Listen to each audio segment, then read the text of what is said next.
Welcome to the Fake History Channel, where you learn history, but not on the History Channel. Today we're going to be looking at Theodora, Justinian, and the chariot races in Constantinople. We'll also be taking an exclusive look into Cleopatra and her drama with Julius Caesar and Mark Antony. Then we'll try and travel to ancient Egypt and look at the golden age of the Gupta Empire. Golden. That's right. Finally, we'll have a moment of silence for all of those we lost in the plague. Let's get started. Yes, welcome all. Let's get to the races. And where better to look than in Constantinople at the Hippodrome? The house is packed today. More than 60,000 people ready to watch the races. I hear the Hippodrome packs 100 chariots. There are both 2- and 4-horse races held here, as well as the ridden horse races. These races are held both annually and every 4 years. Most of the competitors are slaves or criminals and don't compete by choice. Participants primarily perform not for themselves but the organizations they belong to. For example, there are gladiator schools, groups of hunters, and circus factions. Chariot racing was equally popular in both Greek and Roman culture, and chariot races have been strongly tied to Roman religious festivals, such as Ludi Romani and festivals of Jupiter. I know we're just racing to get started, but let's go over the basic rules. The races are signaled to start by the dropping of a white handkerchief. The gates are then opened mechanically with a lever that operates a catapult system. This eliminates possible bribery of attendants to open the gates faster. The lanes were marked for 186 yards, that's 170 meters, after which the charioteers were free to move into any lane they wished, usually the inside track, which was the shortest. The races continue for 7 complete laps. That's right, and today's races are sure to be intense. Let's take a look. This just in! At the Hippodrome in Constantinople, where a riot is taking place. Not only one, but 2 different political riot parties are rebelling against Emperor Justinian right here. The blues and the greens took their names from 2 of the 4 colors worn by charioteers and are separated religiously. The greens represent monasticism and the lower classes, and the blues orthodoxy and upper classes. Despite their differences, they have joined together against Justinian. I repeat, they are asking for the overthrowing of our Emperor Justinian. Nika! Victory! Nika! Victory! Nika! Victory! Nika! Victory! This Justinian! Justinian was seen fleeing the palace.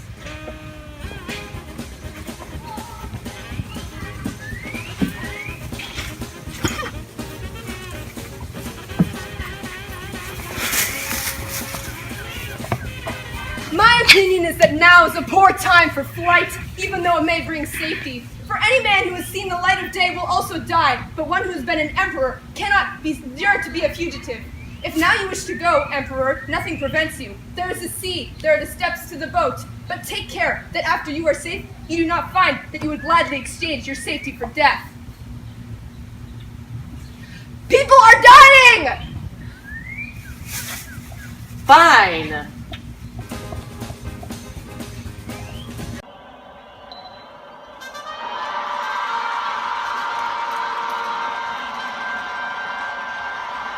The Blues and the Greens have decided to settle the matter with a good old game of Wii baseball. I'm Constantius. And I'm Constantina. And this is Constantinople Sports, signing off. Now we are time traveling back to somewhere in Africa along a very big river. Egypt.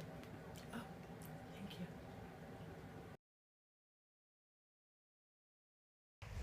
Hi, I'm Ryan. And I'm Sam. And we're here to take you back to the early River Valley civilization of Egypt. Egypt holds many interesting cultural wonders that we are going to explore. Not only that, but Egypt's location on the Nile gives it an optimal spot for planting crops and sustaining a thriving civilization. Let's enter the time machine and go back in time to Egypt. We have arrived in ancient Egypt. This thriving River Valley civilization relies on the Nile. Let's go check it out. Oh look! It's a farmer. Let's go check him out. Hi, I'm Ryan, and I'm here with Joseph, a Nile River farmer. I'm a simple farmer who depends on the Nile silt deposits to plant my own crops in. Every year the Nile floods, leaving nutrient soil silt that we plant our crops in. Not only does the Nile give us farming supply, but also used as a transportation system. Very interesting. Here we are in the great city of Giza. Oh, and look, we have a pharaoh. Let's go say hi. Hello, Mr. Pharaoh. Hello, peasant. Hello. I am the most powerful Egyptian there is, both politically and religiously. Not only do I rule Upper Egypt, but I also control Lower Egypt as well. I am so powerful that I am practically considered a god. I have a pyramid being built right now. It is custom for a pharaoh to be properly assisted to the afterlife. This is why I will be mummified and be placed in my pyramid with all my riches and valued objects. Thank you for your time. Don't Pharaoh. touch me! Guards! He tried to hit me! Arrest him! What the?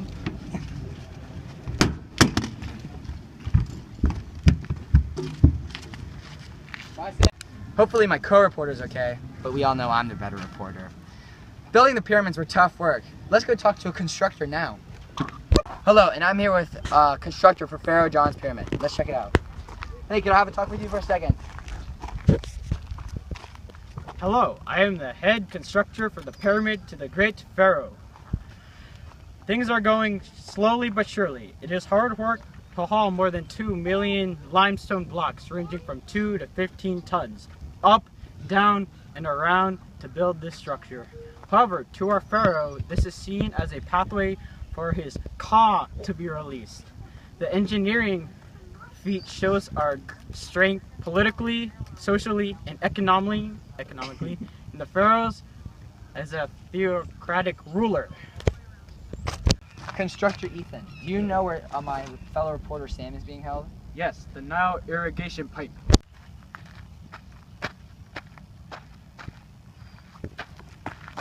Oh, Mom, I'm dying, Mom! Sam, are you alright? I'm fine. Alright, let's get you out of here. We just finished up our segment about Egyptian pyramids and hauling 2 to 15 ton limestone blocks up and down and around the pyramids. That sounds like tough work. These people's strong belief about religion led them to make these pyramids in the first place. Very true. Glad you're alright, Sam. Good to have you back. These Egyptians were a polytheistic people who believed in many gods, including Re, Osiris, and Isis. To honor these gods, they built large temples for them as offerings. Because of the belief of an afterlife, it prompted many people to have elaborate burials. However, the greatest of these is seen in the elite class. Exactly right, Ryan. These elites would be mummified. Mummification assured a pathway to the afterlife and was seen as highly valued. These bodies have been preserved so well by the Egyptians, and their methods that they used to mummify people are still used today. Oh, look! Great Pharaoh John has just died. Maybe we can go catch his mummification. Hakuna Matata, abracadabra, aja. As you can see, that was an ancient Egyptian mummification process. Very. What an epic journey. We explored the various and different vivid parts of Egyptian life. From the pyramids to the social classes, the Egyptian culture is truly remarkable. This invention of time travel have allowed us to gain further insight and knowledge from the ancient Egyptian people. Join us on next week's episode, Friday. Same time, same channel. The social structure in ancient Egypt was very strict and also very thorough. The upper class normally consisted of nobles and political advisors of the pharaoh and the pharaoh himself. The middle class consisted of merchants and artisans, normally people involved with trade, and they would go to the Nile River because it was more of a trade center, and they would be able to invest in gold and salt along that way. The peasants were normally farmers, and they were also basically making up half of the overall population in ancient Egypt. All of these rules would apply to women and men, and you would only change your social class position based on your able to write and your literal skills. See ya. Next, we'll be taking a look at our celebrity news with Cleopatra, Julius Caesar, and Mark Antony. Welcome back to E! News on the BCE channel. Lots of drama has unfolded recently in ancient Egypt. So today we have a special broadcast called The Story of Cleopatra. Here are some brief clips on what has been happening among the hottest celebrities to catch you all up. Anne will tell us all about them. First off, Egyptian King Ptolemy XII died, and Cleopatra and Ptolemy XIII, his children, were named to co-rule Egypt and be married according to tradition, like all noble Egyptian siblings. Yet they were not content with sharing the royal power. Here's our latest and exclusive footage of this exciting event. I wed thee, Cleopatra VII and Ptolemy XIII. You are now husband and wife. Although she may seem content, it is not enough for Cleopatra to co-rule. Only the E! News team managed to capture this rare footage of the future co-ruler saying, I want the power. I want the power. Even more political tension is brewing in Egypt. Julius Caesar, the mighty Roman tyrant, and his army have arrived in Egypt in pursuit of Pompey, Caesar's political rival. Let's head over to Allison, who is currently with Julius Caesar, to get the latest. So I'm here with Julius Caesar. May I call you Jules? No, I prefer Caesar, the greatest man alive. So, Jules, if you're okay with me calling you that. No, I'm not. So, why are you here, Jules? I'm in a civil war with Pompey, and I'm coming here to form an alliance with the Egyptian monarchs. Speaking of the Romans, where's Pompey, Christian? Let's head back to Allison to find out. Exclusively with Cleopatra's brother, Ptolemy. So, Ptolemy, I've heard you know where Pompey is. Hi, Allison. Yes, I actually beheaded him so Caesar would like me. I don't want my big sister or wife to have more power than I. Ha ha ha. Can't wait till he sees this. Ptolemy is about to show Julius Caesar Pompey's head. Our crew is ready and waiting to film it for you guys. Oh, Caesar, behold, Pompey's head. The whore! Aren't you glad? No! I did this just for you. It's disgusting! Oh, wow. Ugh. Oh my gosh. Mentally scarred. This is a great mistake. Yeah, bye. Wow, so much is going on. Our team has reached out to unknown sources and has discovered that Cleopatra has planned to secretly meet with a handsome and powerful Julius Caesar. Now let's go back to Allison, who has found her way to Caesar yet again. Excuse me, what will you do now? I need to make a new alliance.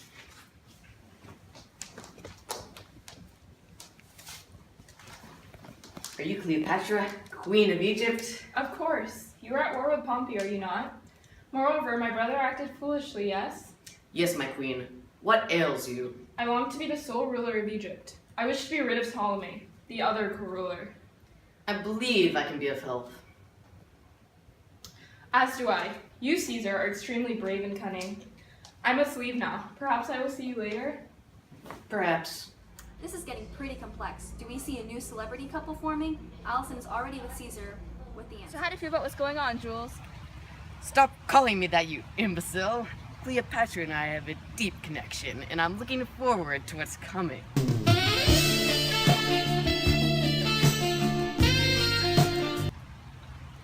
there's definitely something going on here. Yep, I'm sure of that. I think Caesar's being honest and real, but I don't know about Cleopatra.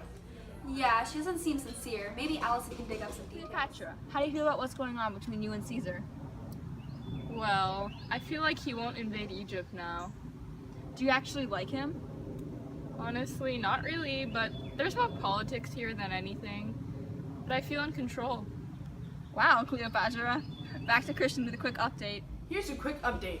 It's confirmed that Caesar will help Cleopatra gain control of the throne in Egypt. He is a nice guy. He is also strong, powerful, and driven. I'm sure he will succeed. Cleopatra is very intelligent to form an alliance with him. Our camera crew is here to bring you all the details. I'll make certain you become the only ruler of Egypt, my dear Cleopatra. Whatever it takes, I will make it so that's you, and you alone, who holds the throne of magnificent Egypt. You are amazing, Caesar. I am in debt to you eternally. Breaking news, the leader of Egypt, Ptolemy XII, just died. Thank you for fulfilling my desires to rule my nation. Anything for you, my Cleopatra.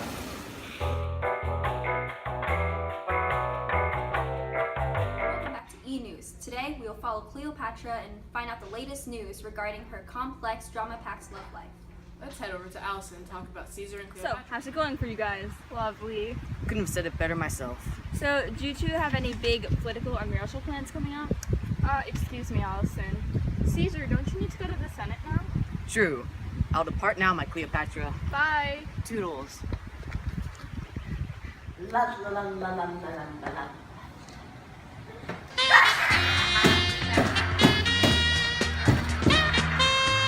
news, been assassinated. Rest in peace, Caesar. He was such a great boyfriend to Cleopatra. A little bit. Here's what happens after Caesar's death. Caesar's death caused great turmoil in Rome. His partner and friend in Rome's first triumvirate, Mark Antony, quickly replaced Caesar with the late man's grandson, Octavian. A third person, Lepidus, was also added, forming the second triumvirate. While all this was going on, Antony had an affair with Cleopatra. She really gets all the guys. I wonder how Caesar would feel about his trusted friend falling in love with Cleopatra after his death. Well, Mark Antony wasn't in the best of situations either. He was forced to get married to Octavian's sister, Octavia, to resolve political tension between the two. But his heart really belonged to Cleopatra. Let's leave it to Allison to get the latest scoop on this final story about these complicated lovers. I can't find Cleopatra. Yeah, it's probably because she killed herself. What? Yeah, her and Mark Antony killed themselves after the Civil War. The Civil War between Mark Antony and Octavian? Yeah, because he thought that she was dead, so he killed himself, and then she killed herself to follow up. So they're like both dead. Well, got a blast. Oh my gosh. Wait, breaking news. Our news team has discovered that our camera team has found footage of this tragic event. Now back to Christian and Anne. Mark Antony must die in honor of Cleopatra.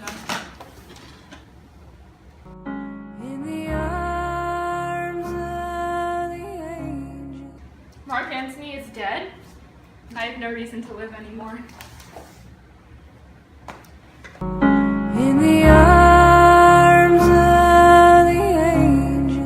Wow, what a dramatic saga to unfold in today's newscast. The story of Cleopatra. Well, that's all for today. See you next time on E! News. Now we're going to have an exclusive interview with Golden Gupta. Rock star. Hello, my name is Ivy Mills, and on today's show, I will be interviewing some music artists and their rise to fame and impact on the music industry. Our first guest will be Chandra Gupta, hip-hop sensation. Tell us about yourself and your rise to fame and your impact on the music industry. I'm so glad to be on the show today. Well, I first came to be successful when I married a wonderful woman, Lichavi Princess Kuma Devi, who happened to be in a high-status family. As my music became more popular, I received the title Great King of Kings for my wide range of fans, from Megda and most loyal fans along the Ganges River. Love you guys. Fantastic! A little birdie told me your son, Shamarja, also had an ear for music and is becoming a big star, as well as possibly stealing your fame. Let's bring him in and hear his fame as well. Hello, Ivy. So glad I can be here today in between my tours. So glad you can make it. How did you become such a star? Does it run in the family? You say he's taking over my fame, but how? Well, we have different approaches to how we get where we are. I may have a warlike side to my music, you could say, but my love for the arts is still my main drive. But I continue the fame of our family that you started for me, expanding our fan base to Himalaya to the north, to the south of Krishna and Godavari rivers in the south, the Balkh, Afghanistan in the west, to the Brahmaputra River in the east. Wow, that's amazing. I raised him well. We lived together as a patriarchal family. We use our wealth to help the others with the drought and outrageous tax on water. Overall, our fame came from each other, a musical family. Is it true your wife, Lechibabi, will be featured in your next album? I'm afraid that is top secret information, but I can say, in my personal opinion, this will be the best album yet. Well, alrighty then. Thank you all for coming. And oh, look out for Chandra Gupta and Shamarja next album collab together, the Gupta Guys. Maybe featuring Gupta Queen? Coming next March.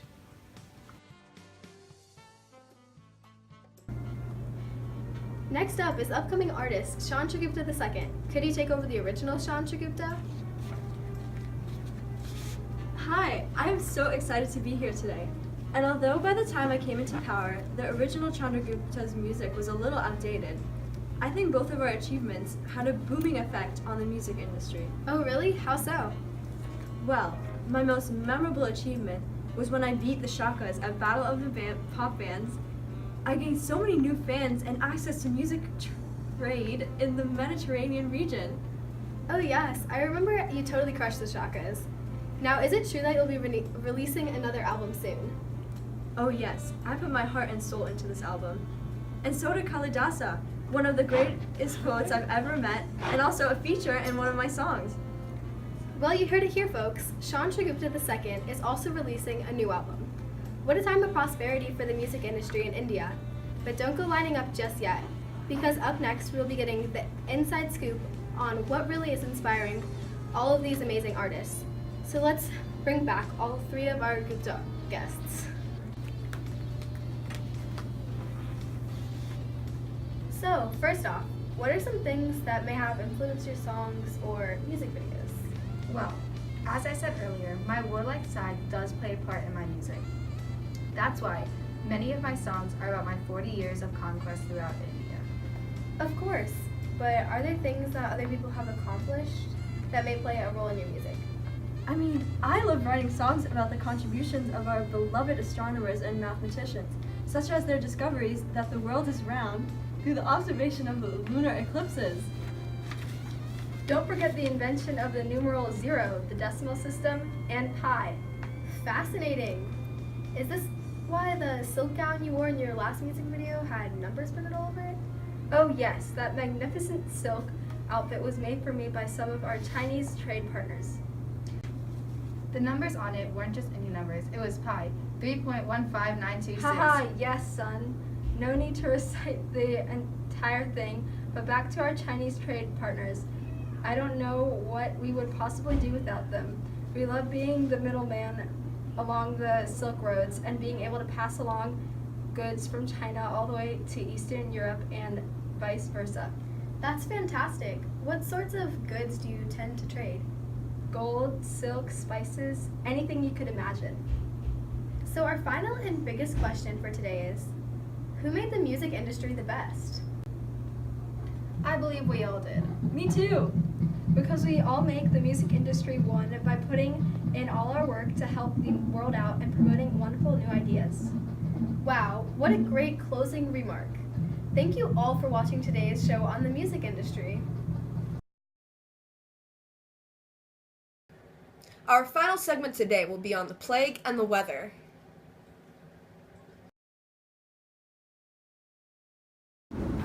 Bonjour et bienvenue à Marseille, France. Hello, and welcome to Marseille, France. This is Keeping Up with the Europeans.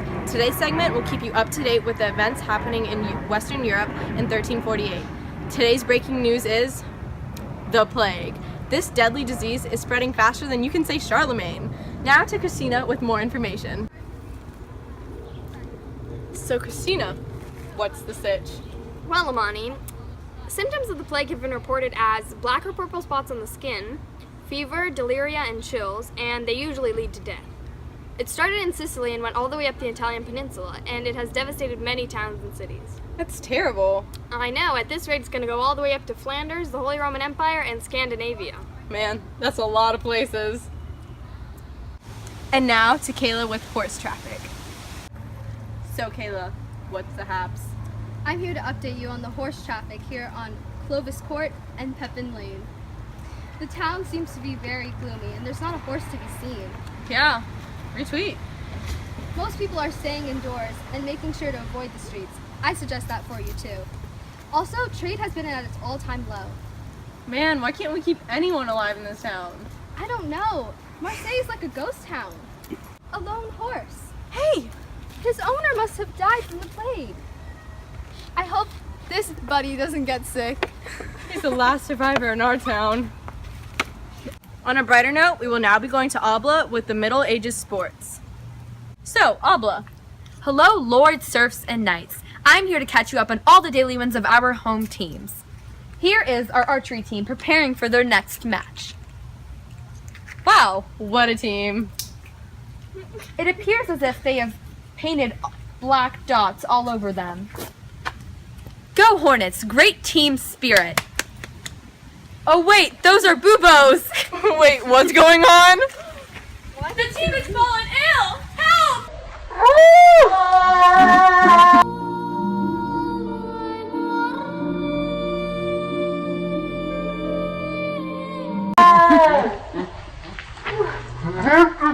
In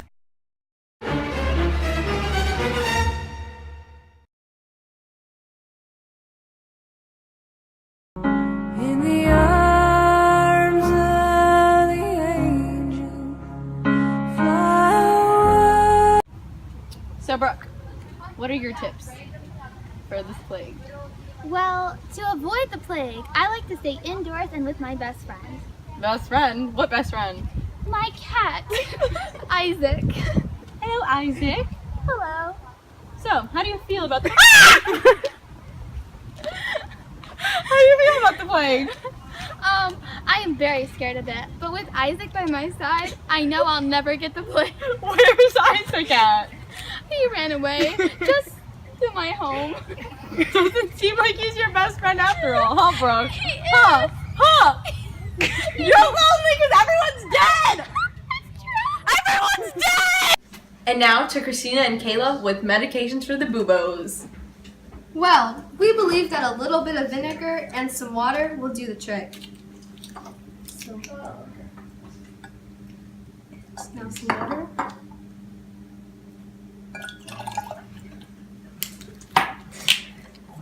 And now we soak it a little bit, and we dab on the bubo. Doesn't seem to be working. Maybe try another bubo. No effect. Perhaps we can try some garlic. That may work.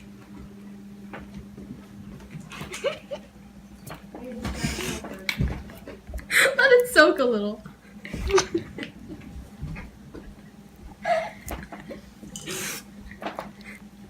Nothing. We can't turn to God or our medicine. Oh, no, arms of Jesus,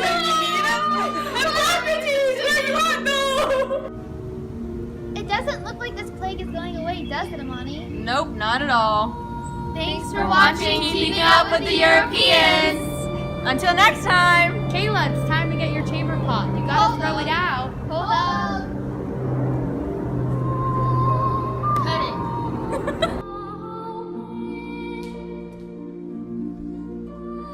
It's time to stop! Thanks for watching this week's episode of The History Channel. Yes, thank you very much. And please follow our Instagram at instagram.com/FHC or Fake History Channel. And please follow our Twitter at twitter.com/Fake History Channel. And be sure to check out our next week's interview with Charles Martel, the Hammer. Stop it! Stop! No! Just stop it!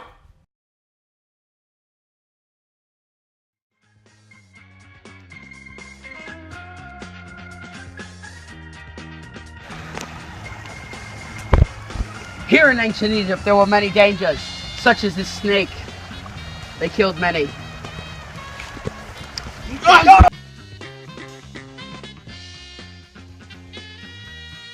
For the music industry in India. But don't go lining up just because. Oh my. 926. Haha, yes, son. Okay, guys, wait, I'm just. Damn it. Oh shoot.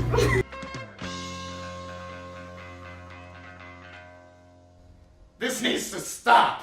Now!